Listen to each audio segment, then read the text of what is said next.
Some people call him Pro, others call him Green. On his birth certificate, it says Stephen Paul Manderson. But one thing is for sure, everybody is talking about Professor Green. His songs are all over the radio. It's just like we can't get enough of him. But just how did he become the UK's favourite breakthrough rapper? Pretty soon, Professor Green discovered The Jump Off, a place where... Actually, I'll let him describe it. The Jump Off was a weekly night where they done all forms of battles, you know. It was just essentially a hip-hop night, you know, and it had hip-hop in all ways, shapes and forms, from breakdancing to booty shaking battles. Yeah. Essentially, it was all about the MC battle at the end of the night, and the MC battle was just being, you know, I suppose, kind of like boxing with words. You'd be on a stage, one against one, and you had to use your wit and your rhymes to diminish your opponent. Yeah. And when he says boxing with words, he isn't lying. Each week there'd be two guys in a boxing ring taking turns to insult each other.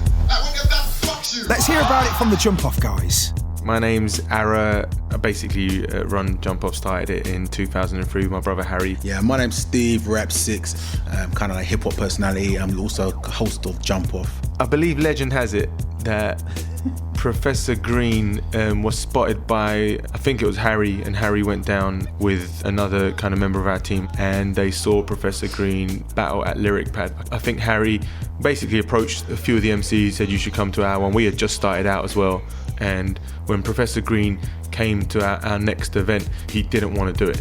He didn't want to do it. Harry put his name down anyway, and when his name got called out, I believe a few of us pushed him on stage and basically got forced into it, and he started rapping. I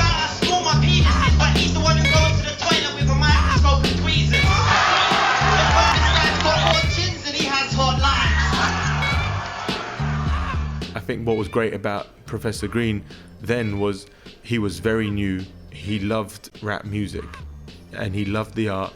Before this, all he was trying to do was freestyle. So he had that whole kind of freestyling element wrapped up.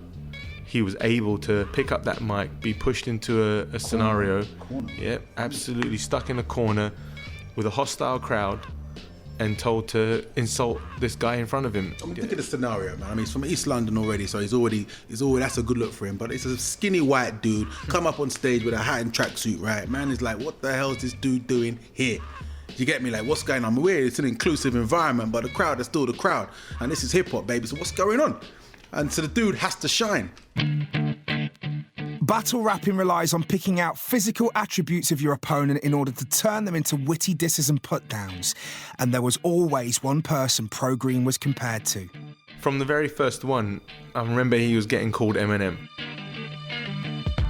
He faced the obstacle of being called Eminem. And I think if you are white, skinny, and you rap, then that's the standard thing that people will push on you. Now, either you respond to that and fight back, or you die down and accept it and disappear. And a lot of thin white MCs disappeared. Stephen didn't. Enough of the white jokes, listen, yeah? For starters, listen, yo, everyone can see that I'm white. It's not a factor. Everyone hears your whack on the mic. They know all your bars are written. Everybody's thinking, what's Pro Green gonna say? What's next when he's spitting? That clip is from deep within the Jump Off vaults. Some of the shining stars from today's charts also saw Professor Green during his early days at the Jump Off. Labyrinth, producer of Tiny Temper's Pass Out and of Pro's Oh My God, first witnessed his mad battle styles there. But why was Lab at Jump Off?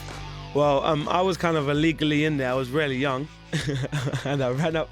I went to do the producer battle and I saw a lot of MCs come on stage.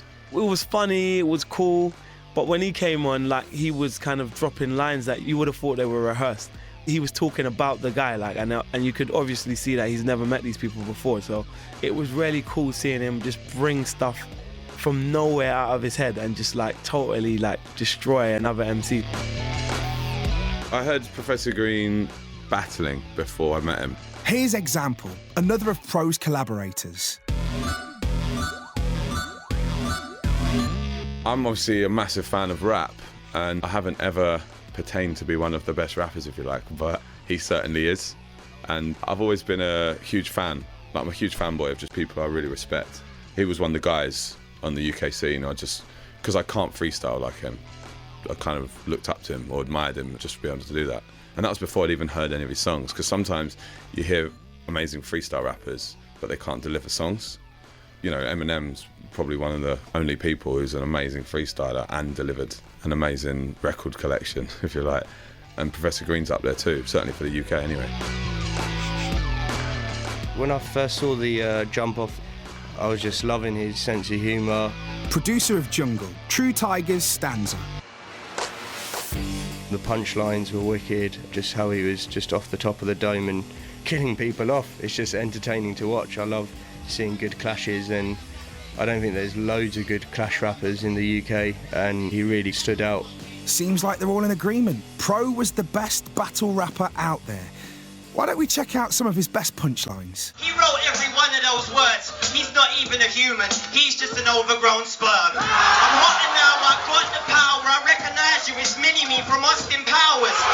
Me spitting, that's some real hard shit. How you got me battling the Milky Bar kid? If I'm spitting, it's real hard. Last night I fed his mother my Milky Bar. I already called him a Jamaican. Blood, you're a dread. Why does your breath smell like bacon? The good line, you're even saying yes it was, cause you know I'm so nice. I don't even need to battle cause he's weak as fuck. He's my promotion, he's bigging me up. He's gonna put me Reed, that had to hurt. He said my name so many times, his verse sounded like a Pro Green advert. You ain't ready for Pro. His flow's like the Jump Off dress code, anything goes. So, kind of from that point of being put on the spot, when did you start to take it a bit more seriously? I don't know, you know, I wouldn't even say I was taking it that seriously when I was at Jump Off and that. It kind of existed there, and then when I was out of that world, it was back to real life and day-to-day stuff. I don't quite get, for me personally, how you could not take that seriously, because I remember around that time, Jump Off was the biggest thing in UK hip-hop, and everybody was talking about this kid, Professor Green, who was just obliterating every freestyle MC that had been doing it for the past 15, 20 years and, you know, taking them out easily. But you were doing it for fun? Yeah, but you have to think, them times, like, Dizzy hadn't even broken through. I wasn't making records. I was meeting DJs and they kept asking me for songs, but I wasn't really making music at this point. So for me, it was just like, where can it possibly go? It was all just a dream, you know, like a hobby I took quite seriously.